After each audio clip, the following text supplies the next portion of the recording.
Hello friends, कैसे हैं आप सब लोग। उम्मीद करता हूं कि आप लोग अच्छे होंगे।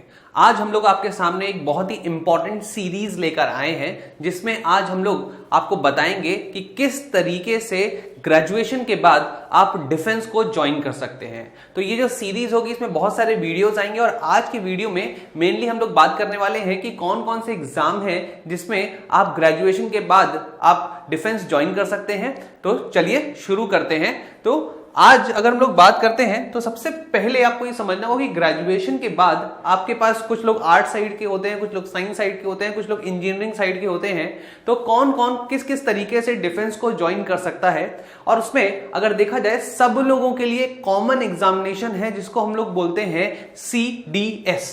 CDS की अगर हम लोग बात करते हैं तो इसको हम लोग बोलते हैं कंबाइंड डिफेंस सर्विस।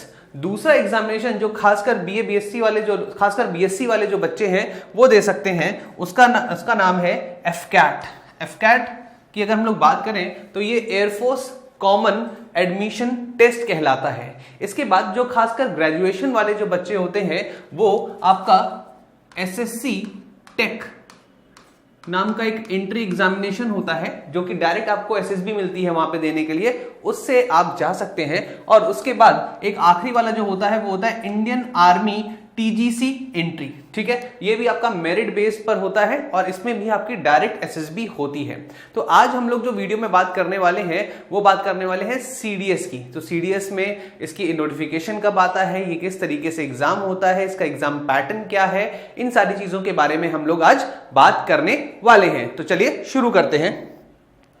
तो सबसे पहले तो आपको ये समझना होगा कि जो कंबाइंड डिफेंस सर्विस में अगर आप रिक्रूट होते हैं तो आप कहां पर आपके कोर्सेज चलते हैं। तो सबसे इंपॉर्टेंट क्या है कि अगर आप कंबाइंड डिफेंस में जाते हैं तो अगर आप मिलिट्री या खासकर IMA को चूज कर रहे हैं तो आपकी जो पढ़ाई होगी वो कहां होगी, इंडियन मिलिट्री एकेडमी में होगी। आपकी ट्रेनिंग कहां पर होगी, इंडियन मिलिट्री एकेडमी में, जो कि है कहां पर, देहरादून में है। कहां पर है, देहरादून में। ठीक है, इसके बाद अगर आप नेवल के लिए ट्राई करते हैं तो ये है अजीमाला। कौन सी है, अजीमाला। ये कहां पर है, ये है आपकी केरला में। तो ये आपको पता होना चाहिए। केरला में अजीमाला में होता है आपका इंडियन नेवल एकेडमी। और अगर आप इंडियन एयरफोर्स के लिए ऑप्ट करते हैं तो आप जाते हैं कहां पर, हैदराबाद। और अगर आप OTA के लिए ट्राई करते हैं तो OTA में खासकर अगर मैं आपसे बात करूं तो यहां पर जो फीमेल एंट्री है वो खासकर OTA के लिए अप्लाई करती है। पर ऐसा नहीं कि सिर्फ फीमेल एंट्री ही OTA के लिए अप्लाई कर सकती है, मेल एंट्री भी आप कह सकते हैं OTA के लिए अप्लाई कर सकती है। और अगर किसी ने OTA के लिए अप्लाई किया है तो उसकी ट्रेनिंग होगी चेन्नई में। ठीक है, तो अभी तो मैंने आपको इतना बताया कि जो मेल है जो फीमेल है वो किस किस तरीके से अप्लाई कर सकते हैं और कहां पर उनके अप्लाई करने के बाद अगर उनका रिक्रूटमेंट हो जाता है तो वो कहां पर अपनी ट्रेनिंग करेंगे। इंडियन मिलिट्री एकेडमी कहां करेगी, आपकी नेवल एकेडमी कहां पर है, एयरफोर्स एकेडमी कहां पर है, ऑफिसर्स ट्रेनिंग एकेडमी कहां पर है, ये आपको पता होना ही होना चाहिए। अब बात आती है कि ये जो CDS का एग्जाम है ये कौन कौन दे सकता है और ये एग्जामिनेशन कराता कौन है। तो ये एग्जामिनेशन देने के लिए आप मेल और फीमेल दोनों एलिजिबल हैं। पर मेल जो है वो IMA का पेपर भर सकते हैं, इंडियन नेवल का भर सकते हैं और इंडियन एयरफोर्स का भी भर सकते हैं। पर जो फीमेल है वो केवल और केवल OTA भर सकती हैं, जो कि एक शॉर्ट सर्विस कमीशन है। तो ये सारा का सारा CDS का पेपर कौन कराता है, ऑर्गेनाइजिंग बॉडी की अगर हम लोग बात करते हैं तो वो है UPSC। ठीक है, UPSC मतलब यूनियन पब्लिक सर्विस कमीशन। और ये जो एग्जामिनेशन होता है ये सिर्फ और सिर्फ इसलिए है जिससे कि आप देश की सेवा अगर आप करना चाहते हैं और देश में खासकर डिफेंस में आप एक अधिकारी पोस्ट पे जाना चाहते हैं तो ये सबसे बेहतरीन आपके लिए एंट्री है। और ये जो सीरियस एग्जाम है इसकी जो फीस होती है बहुत ही मामूली सी फीस होती है, 200 रुपए इसकी फीस होती है। ठीक है, और इस चीज को अगर हम लोग देखें तो ये कितनी बार होता है तो याद रखिएगा साल में आपके पास इसको देने के 2 चांसेस होते हैं। ये 2 बार होता है, twice in a week, twice in a year होता है। इस बात को याद रखिएगा, ट्वाइस इन अ ईयर। ठीक है, तो ये सारी चीजें आपको पता होनी चाहिए। तो ये देखिए एग्जामिनेशन ऐसा है कि एक साल में आपको 2 बार चांस दे रहा है, तो ये बहुत ही बेहतरीन एग्जामिनेशन है। और इसके लिए अगर आप प्रिपेयर करते हैं तो आपके पास 6 महीने और उसके बाद फिर 6 महीने, 6 महीने में ये पेपर होता है और बहुत ही अच्छा और बहुत ही शानदार पेपर है अगर आप डिफेंस के लिए फोकस्ड हैं तो। नेक्स्ट चीज जो आती है वो बात आती है कि इस बार अगर हम लोग बात कर रहे हैं, जब भी हम लोग ये वीडियो बना रहे हैं, तो ये 2023 का जो एग्जामिनेशन है उसको हम लोग टारगेट कर रहे हैं। तो यहां पर अगर देखा जाए कि 2023 का जो एग्जामिनेशन होना है ये कब होना है, नोटिफिकेशन कब आएगा, ठीक है, और नोटिफिकेशन आने की डेट क्या है, खत्म होने की डेट क्या है, एग्जामिनेशन डेट क्या है, ये सारी चीजें आज मैं आप लोगों को बताऊंगा। तो सबसे पहले देखते हैं क्या कि सीडीएस का जो नोटिफिकेशन 2023 की बात कर रहा है तो वो कब आएगा। याद रखिएगा ये 24 दिसंबर, क्योंकि आपको पता ही होगा कि सीडीएस या यूपीएससी जो है वो अपना कैलेंडर पहले ही रिलीज कर देती है और उसने बता दिया है कि हम नोटिफिकेशन कब निकालेंगे। तो नोटिफिकेशन वो 24 दिसंबर 2022 को रिलीज कर देंगे और उसको डेट, जो आखिरी डेट है उस नोटिफिकेशन की, वो है 10 जनवरी 2023। और सबसे इंपॉर्टेंट है ये, एक तरीके से आप कह सकते हैं एग्जामिनेशन के एप्लीकेशन फॉर्म जो है वो भरे जाएंगे और फाइनली आपका एग्जामिनेशन जो है ये, इसकी डेट आपको बिल्कुल याद रखनी है। अगर आप सीडीएस के लिए फोकस्ड हैं तो ये जो एग्जामिनेशन डेट है ये बहुत ही इंपॉर्टेंट है। और ये कब है, ये है आपकी 16 अप्रैल 2023।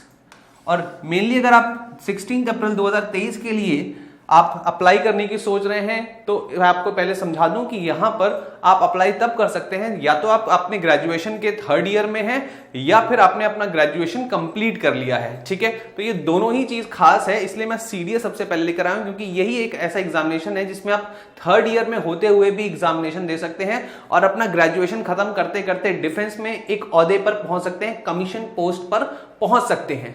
चलिए तो अब बात करते हैं इसके सिलेक्शन प्रोसीजर की, कि किस तरीके से इसका सिलेक्शन होता है। तो सबसे पहले इसका एक रिटन एग्जामिनेशन होता है।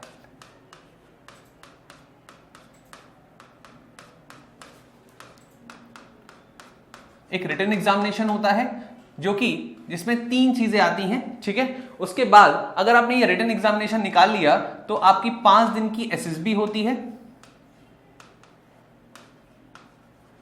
और अगर आपने एसएसबी को भी क्लियर आउट कर लिया और वहां के ऑफिसर्स के द्वारा आप रिकमेंड कर दिए गए तो फिर निकाली जाती है आपकी ऑल इंडिया मेरिट।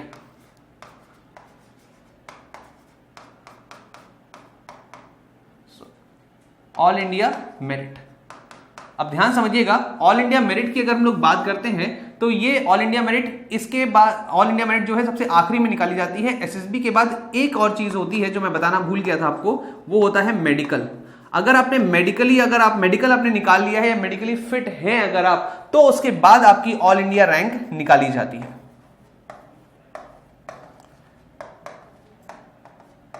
या ऑल इंडिया मेरिट निकाली जाती है, जिसमें अगर आप आ जाते हैं तो फिर आपका सिलेक्शन फाइनल होता है।